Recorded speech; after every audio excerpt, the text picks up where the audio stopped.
Hello and welcome to Puzzle Masters product review. Today we will be taking a closer look at an easy one. This puzzle was designed and made by Jürgen Reiche from Siebenstein Spiele.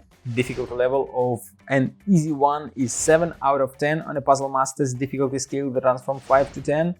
And the goal of the puzzle is to fit all 5 pieces into the frame, including this small square. But as you can see, I can easily put 4 parts inside and there is not enough space to fit the last piece.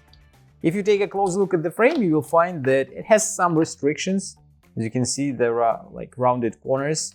If there were no these restrictions, it would be very easy to put all these 4 L-shaped parts inside the frame, and then it will be plenty of space for the square piece. But because of the restrictions, it is absolutely impossible. You can only put 4 parts and there is not enough space for this tiny piece, and you have to find a way how to put all of them inside. As you can see, there are 4 exactly the same L-shaped parts and a small square.